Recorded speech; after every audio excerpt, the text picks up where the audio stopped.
They may know their chemo, etc., but to say diet would make no difference showed their total ignorance to me. Jackie and I went outside and I told her, I will get to the bottom of this. I'm going to stop work today and put all my time, effort and resources into this fight. We agreed that Jackie would do the hospital time and I would do everything in my power to see that this came out right. I would leave no stone unturned. I would scour the planet for the answers. We will not lose our little boy. Jackie went back to Bobby, who was in his hospital room with a girlfriend of hers, and I went home to make dinner to take back to the hospital at 6 o'clock, as I had every day since Bobby was admitted. UK hospital food is very, very bad.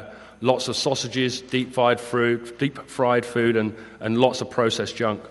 But while driving home, I started to formulate my plan. Firstly, I needed a second opinion, but from outside Europe. Neuroblastoma is treated to an EU-wide protocol.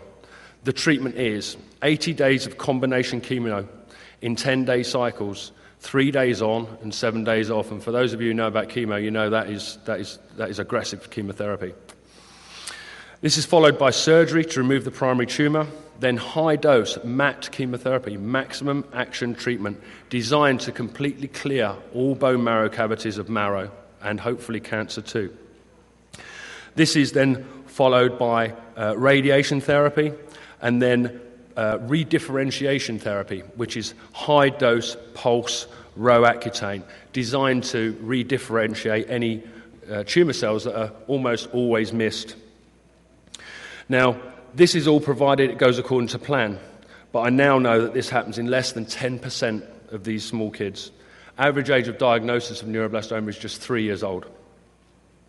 It struck me, though, as a trained vehicle engineer, that this treatment focused only on the symptom, the tumour. If the engine oil light came on in my car and I took it to be repaired and the mechanics chopped the dashboard out with an axe, destroyed the speedo, the rev counter, the temperature and fuel gauges, and then just took the bulb out of the oil light, it's just made the car pretty much unusable. And of course, the cause of the oil light coming on has been ignored.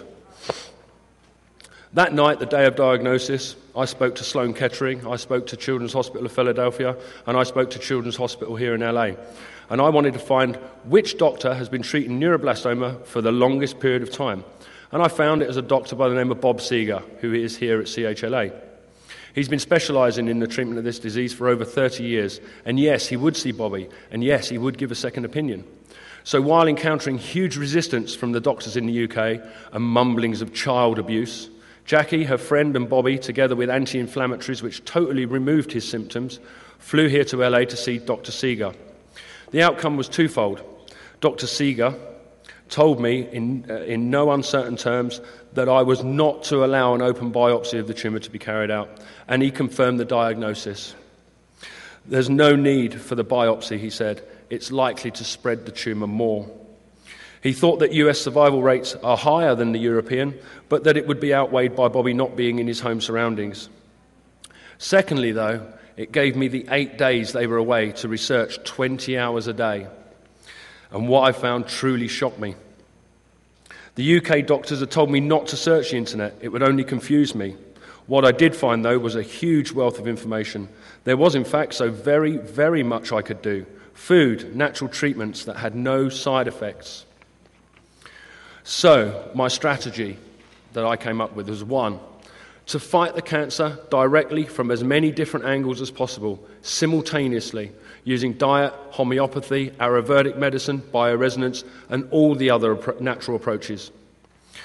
To make his body as cancer unfriendly as possible, again, more nutrition, acid-alkaline balance, detoxification, etc. I had no choice over the chemotherapy. You refuse chemotherapy for a child in the UK, they'll take the child from you and do it anyway. So, he's having chemo, let's make it as effective as possible. And I read about antioxidants during chemo.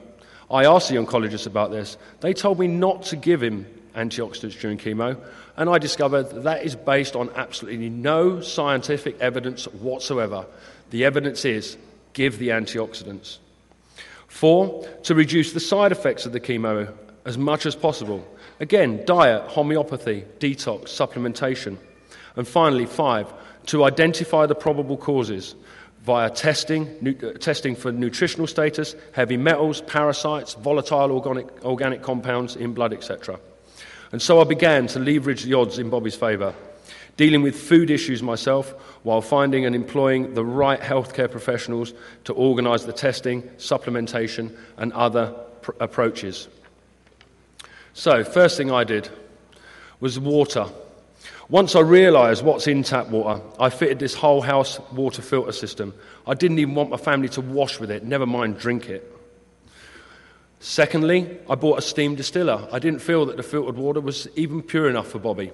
So the water is filtered and then we distill it. But of course, distilled water, as you probably all know, is dead, has no mineral content. This is a device on the left. It's called a PiMag optimizer. The grey ring contains organic minerals, and there's a vortex is created in it which replaces the magnetic energy. We then bottle it into glass bottles. What I read about plastic, again, made my hair curl, phthalates, bisphenol A, etc. And that means that there is no storage of food or drink in plastic containers of any kind in my house. The spiral device that you can see contains imploded water and replaces energy. Probably. I don't know. I don't know. The theory sounded right. The worst thing that was going to happen is I was going to lose a few pounds. So why not?